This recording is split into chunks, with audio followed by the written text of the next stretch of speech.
Hi, this is Maurice Hamilton from BBC Radio 5 Live and The Observer. I've been motorsport correspondent for them for more years than I probably care to remember, which is why I was able to appreciate the story that was emerging in 2007 and why I was able to realise that it was such a very special season. Now, when it started off, it looked like it was going to be pretty good anyway, because we had a number of things that had happened. Michael Schumacher had retired after having dominated Formula One for far too long. And we had Kimi Raikkonen move to Ferrari in his place from McLaren. And then secondly, we had Fernando Alonso, the reigning world champion, move to McLaren, and we had Lewis Hamilton, this bright young star, emerge. So clearly there was a lot going on, there was a lot of interest there before we even started. But what actually happened was far greater than anything I or anybody else had imagined, because you had an incredible conflict within the McLaren team between Fernando Alonso, the reigning world champion, and this young superstar, because this young superstar Hamilton turned out to be much better than anybody ever thought he was, and gave Fernando Alonso a hard time. So that was a story in itself. Then we had Ferrari, a bit of a struggle to start with. Kimi Raikkonen really found it very difficult to get going, and they appeared to be struggling. But then, as if that wasn't enough, in the background, then this story emerged. It started to come out round about British Grand Prix time, July in 2007, where there was spying. Now teams have always had a little thing where they are always checking out their rivals and seeing how they get, trying to find out how they get their speed, get their success. But this was taking it on to a new level entirely, in that McLaren of all teams, the squeakier than white, squeaky clean team, were suddenly found to have had Ferrari information. Quite how much we didn't know, quite what they'd done with it we didn't know, but whatever, it was a revelation.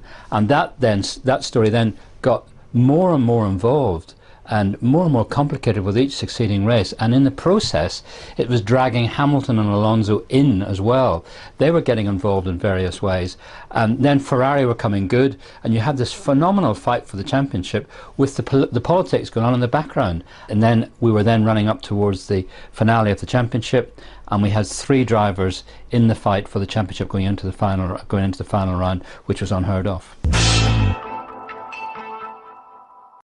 Clearly we had this incredible story going on, and I knew it was a unique season. I'd never known anything like it from the point of view of the bitterness in the background, the intense rivalry perhaps I'd seen before, but the whole package was just unheard of.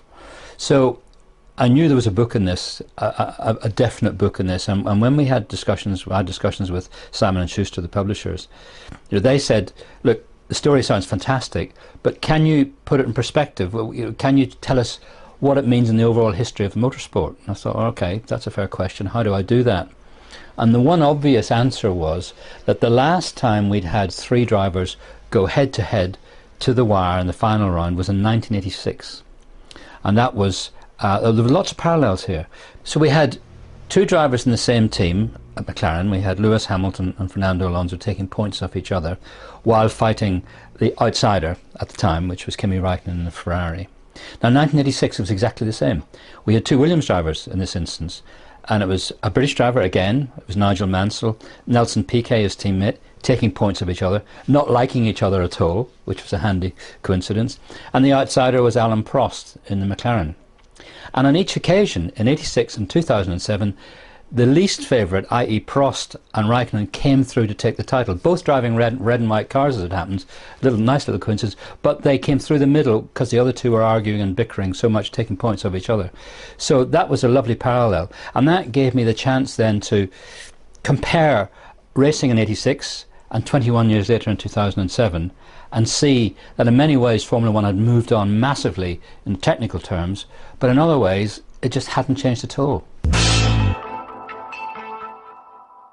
So Lewis Hamilton has lost the championship in a dramatic way, and has brought a lot of focus on the sport. I actually personally was, I'm not happy, it's not the right word, but I felt it would have been wrong if Lewis had won the championship last year for a number of small reasons. One is that if he'd won it, then what next? And it's all over. The story's all over. I have to say, I'm wearing my media hat here, and I'm wanting to have the thing protracted.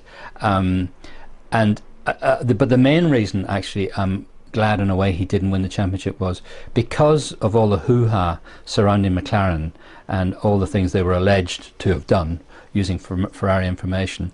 If Lewis Hamilton had won the championship, a lot of people would have been saying, yeah, but that was because his car was illegal and so on and so forth, which actually wasn't true. But that's what people would have said. So his championship probably would have been tainted. Ferrari certainly would have been very unhappy about it. I think at the end of the day, when Kimi Raikkonen won the championship, he actually deserved it. He won 2 more Grand Prix than anybody else. So I think all things being considered, it's a good thing in a way, although Lewis might not see it that way. Whatever way you want to look at 2008, there will always be conflict of some sort. That's the way Formula One is. I think the main thing that everybody's hoping for is that, yeah, we all want to see fighting. We all want to see them desperate to beat each other. We don't want to see the acrimony that we had in 2007, which quite frankly was horrible. And while it gave me a good excuse to write a book, and I was grateful for that, I really don't want to have to record another season like that.